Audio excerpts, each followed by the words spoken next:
As Bitcoin becomes a larger market, so it's a larger, more liquid, we're talking a $2 trillion market now.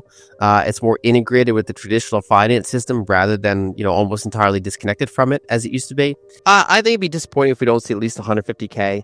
I'm hesitant to give a much higher price targets because you could certainly reach there. But I try to take, one step at a time. And so I think that by most metrics, I'd be surprised if we don't see another, 30+% move or more that would get us up to that kind of that higher level. There are certainly higher numbers that I wouldn't be surprised at all. I'll reassess if we reach those numbers to see if there's still more to go. But basically, I think we're in a longer cycle, maybe less extreme. But still, summers and winters. Lyn Alden starts off with a stunning observation. Bitcoin is moving into a new stage. The actual story, according to Lyn, is how Bitcoin is integrating into international financial systems, even though its reputation as digital gold is still very much alive. She emphasizes that Bitcoin is becoming into a crucial component of institutional balance sheets, liquidity cycles, and long-term capital allocation plans, no longer being only a marginal alternative asset. According to Lyn, anyone who is serious about digital assets and macro investment needs to comprehend this change. For more information about cryptocurrencies and the digital asset world, remember to like this video, subscribe to the channel, and enable post notifications if you like this kind of content. Additionally, please feel free to leave a comment below with your thoughts. Thank you for watching and enjoy the video. Is this cycle still in place? And where are we in this cycle at the moment? So my base case is that the cycle is still in place, but that the cycles are changing over time. Even before this cycle, I published research kind of arguing that Bitcoin has correlated more closely with liquidity than anything else. And going back several years, liquidity cycles on average are about 3 years. And Bitcoin's bull markets, even though there's been like one bull market per 4-year halving cycle, the length of those bull markets vary. Sometimes it goes from lows to highs very quickly. Other times it takes longer. And that length of time is actually kind of correlated with what's going on with liquidity for the most part. And as Bitcoin becomes a larger market, so it's a larger, more liquid, we're talking a $2 trillion market now. It's more integrated with the traditional finance system rather than, almost entirely disconnected from it as it used to be. I do think that some of the extremes are being removed from it. It's easier for a tiny illiquid asset to have extreme price moves than a larger and more liquid and widely held asset. And so I'm not surprised to see that this cycle is more prolonged. But so far, I think it's on track. I mean, it continues to follow global liquidity measures as we'd expect. I do think that the 4-year halving cycle is increasingly less relevant because mining rewards are now a much smaller share of available coins. And instead, it's mostly about what price will unlock older coins. And so kind of the metrics that I track are, one, the market value to on-chain cost basis to kind of see, how much euphoria is in the market at a given time. And then I also track like the HODL waves. So generally speaking, when you have bull markets, the percentage of coins that haven't moved in more than a year or two starts to fall because some of those older coin holders that are deeply in the money now, they tend to start trimming into that strength. And we've been seeing it this cycle, just like past cycles. So I think the cycles, those cycles continue to matter, even as maybe the halving cycle matters a lot less than it used to. So my personal opinion is we've not peaked yet. And going back to the prior kind of metric that I mentioned, market value compared to on-chain cost basis, the reason that's useful is you can picture, say, a house, like a street with like 50 houses on it. And let's say none of those houses changed hands in a while, and then someone buys one of those houses at a much higher price than it sold for last time. Generally, what will happen is all houses on that street will go up in perceived price because one of their comparable sales changed. And yet, a very small percentage of the houses changed hands at that new price. And so that's kind of an illiquid price. It's unclear what would happen if multiple people on that street, wanted to sell their house. And so not until you kind of are at that new price level for a while and there are multiple house sales, would you kind of consider that the new true price of houses on that street. And Bitcoin is obviously much more liquid than that, but it does a similar dynamic where if it jumps very quickly, with a pretty small number of coins that kind of changed hands and now we kind of reset the price of the entire market cap, that's not necessarily the real price if more coins want to move. And so that's why I look at the market value compared to on-chain cost basis, because when that gets really far ahead of itself, you're more likely to get a correction. And in the prior major cycle tops, including 2021, that ratio reached extreme levels. So basically, the market value increased way faster than the on-chain cost basis, and then it took a lot of time for that to be digested. When we look at this cycle, we've not reached anywhere near those prior peaks of metrics like that. We've kind of reached, say, mid-levels of that metric, and none of the metrics so far show anything of extreme sentiment like we see at prior cycle peaks, including 2021. I think it'd be disappointing if we don't see at least 150K. I'm hesitant to give a much higher price targets because you could certainly reach there, but I try to take one step at a time. And so I think that by most metrics, I'd be surprised if we don't see another 30+% move or more that would get us up to that kind of that higher level. There are certainly higher numbers that I wouldn't be surprised at all. I'll reassess if we reach those numbers to see if there's still more to go.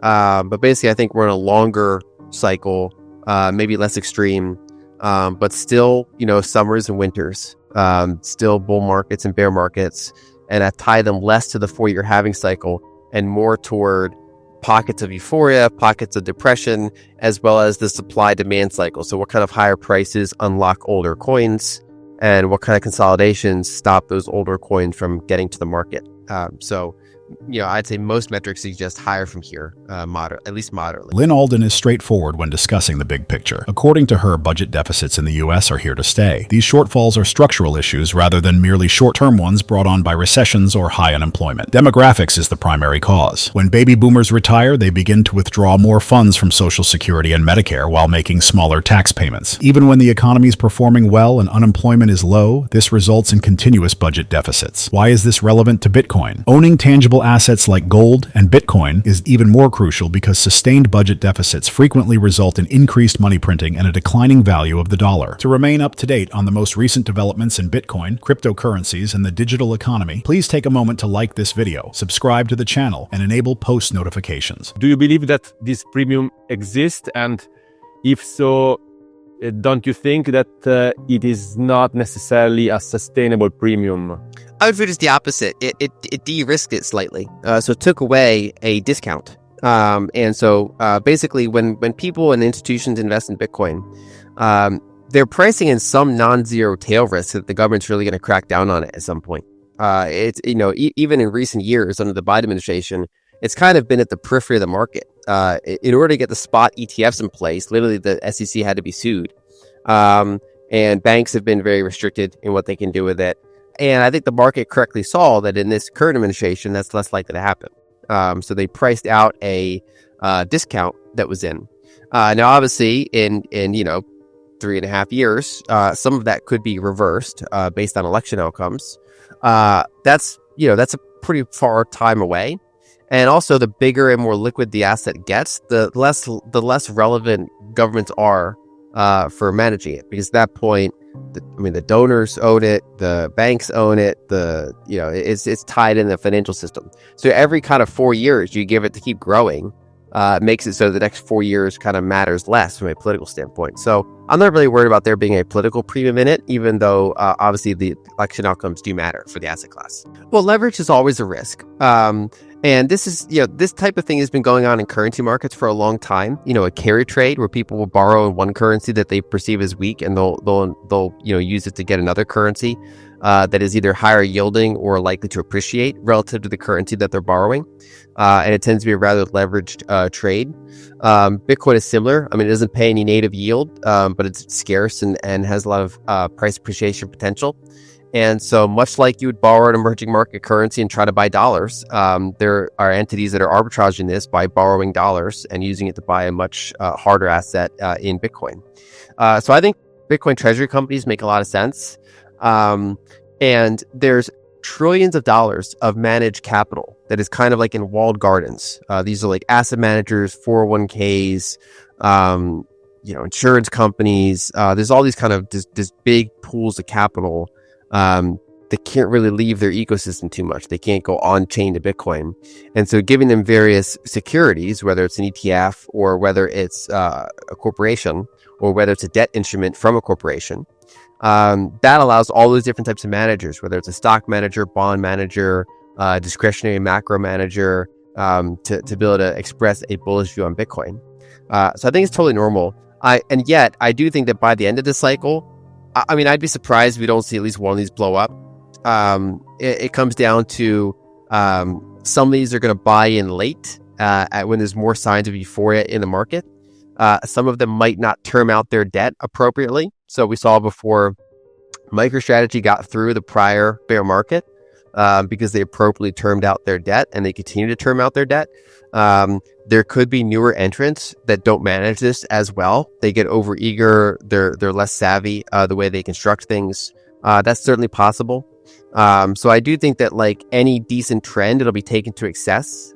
Usually trends don't just kind of stop midway. They make sense initially and then they get taken to excess, or kind of too much happens too quickly. So I do fully expect that, when we're kind of looking back and saying, why is there a bear market? Why did this cycle end? It will probably be tied to these treasury companies in some way, which is not to say that the treasury companies shouldn't be doing what they're doing.